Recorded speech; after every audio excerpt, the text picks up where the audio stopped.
Hello YouTube, it's time for another Q&A, but this time it's just me. Ooh.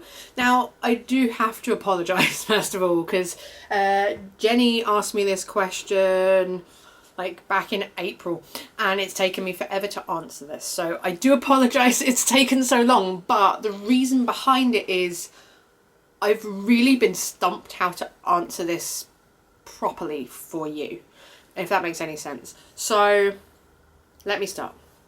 The question was, I'm really impressed how good you are with money. Thank you. And would love to hear more about how and why you're so frugal and how you set priorities. I know you've made a video in the past about it and how you can afford to travel and covered some aspects of it there, but I'd be really interested to learn more about how you handle money in general and how you are content with having, not having more, and how you deal with the urge to buy things, if at all. So, sorry. Hi, you come to join me. So, without going too far back, because this is where I was like, oh my god, I could start from year dot. No. My parents are very frugal. They were self-employed, so money wasn't always like very straightforward for them. So I grew up with that. I then kind of moved into living with other people and not having a lot of space, so I couldn't buy things. So by the time I did have the money and the space to buy stuff, I was kind of conditioned out of it. That's the short answer as to why I don't have a lot of stuff. However, if I bring you up to a bit closer, this would have been five years ago.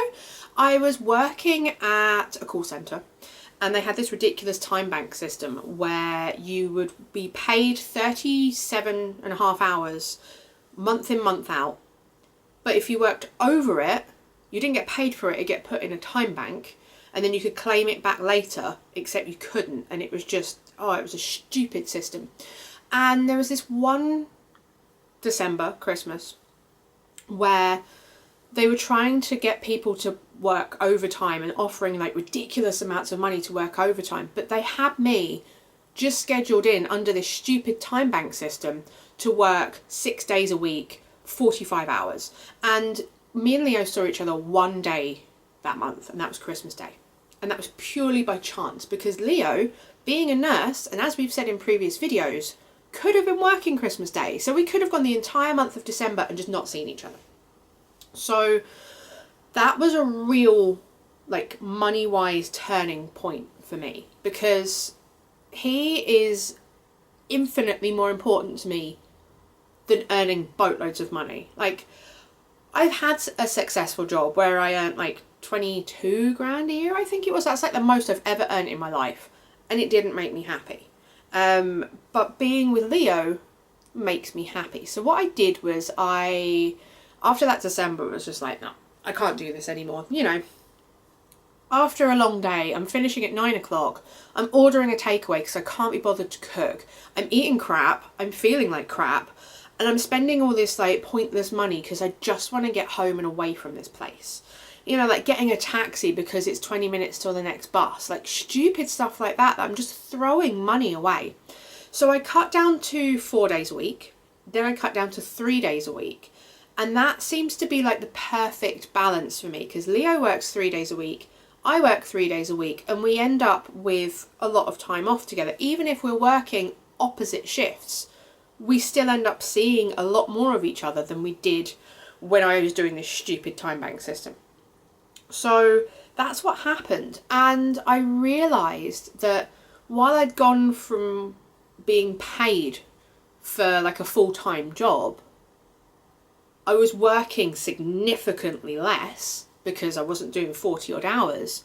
And I had time to walk to work. I didn't feel bad. I didn't feel there was this rush. I could walk to and from work and it didn't matter. I could like make meals, I could bake bread, I could do stupid things like that. And I found out that while it was like a couple of £100 less a month, which is a lot of money, I was actually saving more money because I wasn't buying takeaways and just feeling like crap all the time and trying to like buy happiness with like food and stupid stuff. So that's where my priorities kind of kicked in, because it just made no sense to me to just work myself into the ground and not be with the person I've moved to the other end of the country to be with. So yeah, that's where my priorities were. It was to spend time with Leo. And ultimately, while Gigi wasn't around 5 years ago, our other cat, Brody, was. And it's to spend time with them. Hi. Because there's no point in having you and not spending time with him. So that's a very easy way of putting my priorities. But obviously there are things like when we go on holiday, how do we prioritise the cost of a hotel room?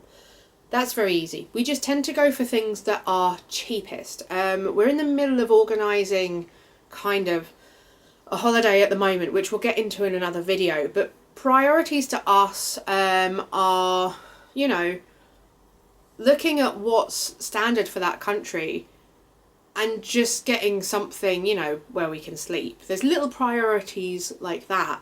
So yeah, I hope that makes sense, because that seems to make a lot more sense than the videos I've tried before to explain this. When it comes to handling money, I do like to do things in cash, because when you have to physically part from cash for something, it's harder than just like tapping away with your card. So that makes things easier as well. I do tend to do things in cash, and also when you get the change, I tend to put it in a change bowl, and that accumulates quite quickly, so that makes it easier. I'm just a very simple person, really. I don't like I hate clothes shopping with a passion. Nothing ever fits. It's all weird shapes and sizes. So when I do find something, I buy multiples of it, and then I don't have to shop again. I don't do shoe shopping, bag shopping. I don't do shopping in general. What I do is charity bookshops, because they are cheap and, you know, they last a long time because I'm a slow reader. And food. I like to buy consumables. That's kind of another kind of priority. Just because I really don't like shopping. I find it stressful and upsetting. I really, really don't like it. So yeah, let me just check your question again, just to make sure I've covered it. So why I'm so frugal? I've just grown up with it, really. How I set my priorities? Leo and Gigi are my priorities. Even though he's like knocking things now. Mind your bum. Yeah. I handle money in cash. And, oh, if I have an urge to buy something, that's the last thing. I knew I missed something. If I have an urge to buy something, it's normally something that's pretty important. Like my laptop, for example. I had an urge to buy a laptop, and it's because it's useful. I don't tend to have the urge to buy useless things, which is very, very good for me. Anyway, but if I do have the urge to buy something, I don't do it straight away. I'll research it, I'll have a look into it, you know, weigh up, will I actually use this and is it worth it before I actually do it. So for example, we've just got a bike, second-hand bike. It was like 60 quid, which is a bargain because it's a beautiful bike. But it was a good 3 weeks before I actually got this bike. And now I use it every day. So if I do have the urge, 9 times out of 10, it's because it's something that I need. And it's, instead of an urge, I've seen like a gap where I need to like get something to make my life easier. The 10 out of 10 time, sometimes I do buy stupid things. I can't think of one right now because I tend to try and learn from it. But because I tend to wait a little while, it tends to just fizzle out or I forget about it. So it's either important or it fizzles out.